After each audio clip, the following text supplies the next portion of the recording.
প্রায় ১৫ বছরের পুরনো সমস্যার সমাধানের দাবিতে রাস্তায় নামলেন কৃষকরা। চাষের জমি থেকে জল না নামায় রাস্তা অবরোধ করে বিক্ষোভ দেখালেন তারা।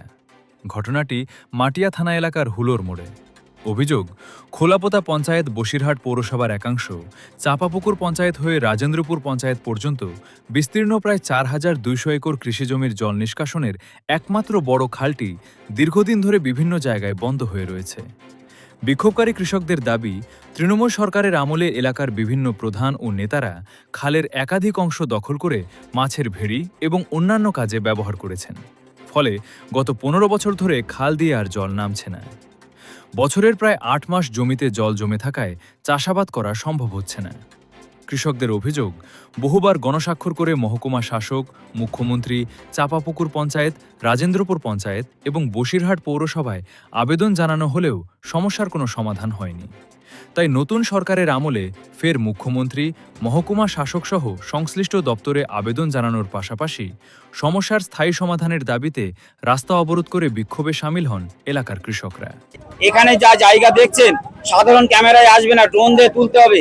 ৪,২০০ একর জায়গা আজকে সম্পূর্ণরূপে জলমগ্ন হয়ে পড়ে আছে।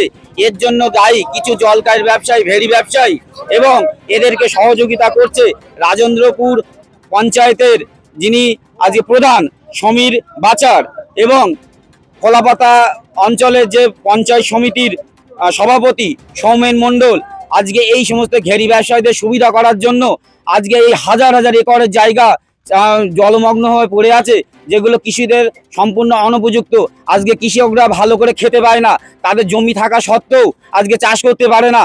আজকে আমরা এই বৃহত্তর আন্দোলনের আনার এইটাই কারণ, ১৩ নম্বর এবং ১৪ নম্বরের ওয়ার্ডের যে জল, সেই জলও আজকের দিনে পাস হয় না। কারণ এর মূল কেন্দ্রবিন্দুর পথ হলো এই অঞ্চলে এই ড্রেনটা, যেটা ইমিডিয়েটলি আমরা চাইছি গ্রামবাসীরা।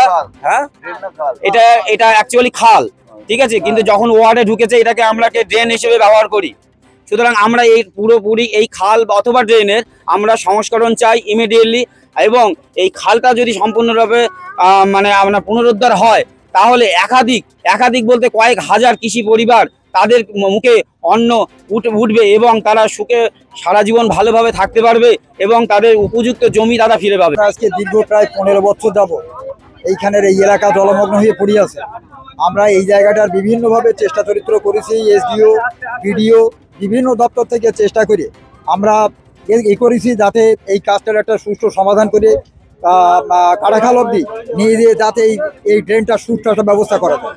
কিন্তু আমরা এখান থেকে পঞ্চায়েত মারফত স্কিম তৈরি করে রাজেন্দ্রপুর গ্রাম পঞ্চায়েতে, চাঁপাপুকুর পঞ্চায়েতের এলাকায় যেই শেষ হয়ে যাচ্ছে, সঙ্গে সঙ্গে রাজেন্দ্রপুরের মধ্যে ঢুকেই ওখান থেকে সমীর বাছার, যিনি রাজেন্দ্রপুর পঞ্চায়েত বর্তমান প্রধান, উনি ওখান থেকে প্রধান বিরোধী হয়ে দাঁড়িয়েছেন যে ওই জায়গা দিয়ে যদি যায় তারই জলঘর এলাকায় বিভিন্ন ওরা কিছু পয়সা পায়। কলেজের মুখে যে বিদিশা মার্বেল থেকে শুরু করে এই পর্যন্ত আমাদের একটা লম্বা, আমরা ছোট থেকে দেখে আসছি, বড় একটা হাই ড্রেন ছিল, যেই ড্রেন থেকে জল পাস হয়ে টোটাল বেরিয়ে যেত। সেই ড্রেনটা জবরদখল করে বসে আছে অনেক মানুষ। ওই ড্রেনের নামে একটু করে খুলে রেখে বাকি জায়গায় জবরদখল করে দোকান পাট করে খুলে বসে আছে। এরা স্থানীয় লোকেরা, কিছু তৃণমূলপন্থী লোক আর কিছু স্থায়ী লোক।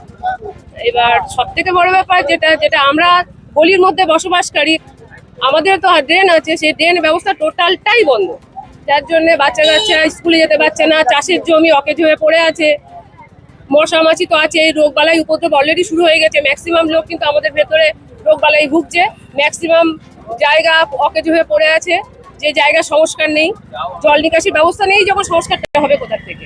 আমাদের চাষবাসও হচ্ছে না। আমাদের দাবি এটাই যেন জল নিকাশির ব্যবস্থাটা সুস্থ হয়।